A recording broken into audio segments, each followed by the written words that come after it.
बिस्मिल्लाहिर्रहमानिर्रहीम। मोहतरमा नाजरीन, अस्सलामु अलैकुम। एक बार हजरत ईसा बिन मरियम अलैहिस्सलाम एक पहाड़ की चोटी से गुजर रहे थे। उसी वक्त शैतान इब्लीस उनके पास आया और बोला, अगर तुम इस चोटी से गिर जाओ तो क्या तुम्हारा रब तुम्हें बचा सकता है?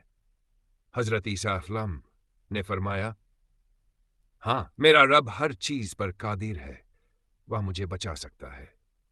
इब्लीस ने कहा, अगर तुमको यकीन है तो फिर खुद को गिरा कर देखो, मैं देखना चाहता हूं तुम्हारा रब तुम्हें कैसे बचाता है। हजरत ईसा ने समझ लिया कि शैतान उन्हें बहका रहा है और उन्हें उनके रब की आजमाइश के लिए उकसा रहा है। उन्होंने इब्लीस से कहा, क्या तू चाहता है कि मैं अपने रब की आजमाइश करूं? यह सही है कि मैं अपने रब पर यकीन रखता हूं, लेकिन मैं उसके वादों को परखने के लिए कुछ नहीं करूंगा।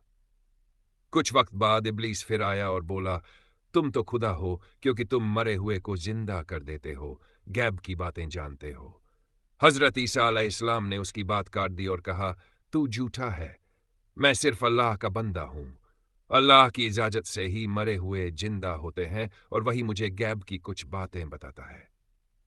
जब इब्लीस ने देखा कि वह उन्हें गुमराह नहीं कर सका तो वह वहां से भाग गया। अब बात करते हैं अबू नजर निशापुर के सुल्तान की। एक बार वह अपनी फौज के साथ शहर में दाखिल हो रहा था कि एक मकान से कारी की आवाज आई। कारी सूरह आले इमरान की आयत 26 पढ़ रहा था। ऐ अल्लाह, तू ही है जो बादशाहत देता है जिसे चाहे और छीन लेता है जिसे चाहे, सारी भलाई तेरे ही हाथ में है। इस आयत ने सुल्तान के दिल पर बहुत गहरा असर किया। वह घोड़े से उतर आया, सजदे में गिर पड़ा और कुछ ही देर बाद उसकी मौत हो गई।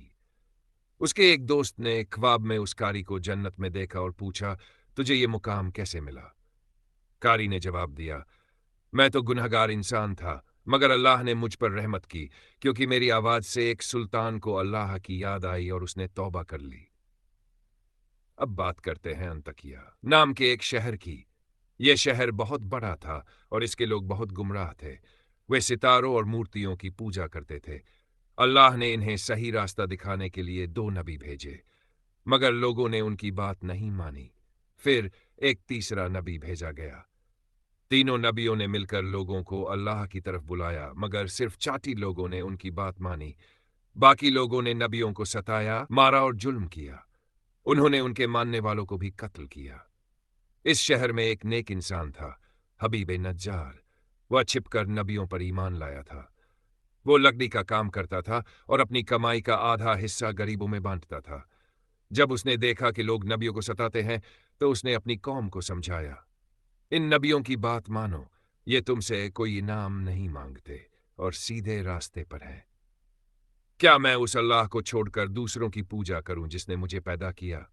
अगर रहमान मुझे नुकसान पहुंचाना चाहे तो ये झूठे खुदा मेरी मदद नहीं कर सकते। मैं तो तुम्हारे भले के लिए कह रहा हूं। लेकिन लोगों ने उसकी बात नहीं मानी, बल्कि उसे इतनी बुरी तरह मारा कि उसकी आंतें बाहर आ गई और उसे कत्ल कर दिया। मौत के वक्त नबियों ने उसे जन्नत की खुशखबरी दी। वह बोला, मैं तो अपने रब पर ईमान लाया, तुम गवाह रहना। अल्लाह ने उसकी कुर्बानी कबूल की और उसे जन्नत अता की। अल्लाह का फहम, मुझे याद करो, मैं तुम्हें याद करूंगा। उम्मीद है आपको ये कहानी पसंद आई होगी। अगर आपको हमारी ये कहानी पसंद आई हो तो वीडियो को लाइक करना ना भूले और ऐसे ही रोशन और हिदायत भरे किस्से सुनने के लिए हमारे चैनल नूर को सब्सक्राइब जरूर करें। आपकी एक क्लिक हमें और भी बेहतर कंटेंट लाने की ताकत देती है। मिलते हैं अगली वीडियो में।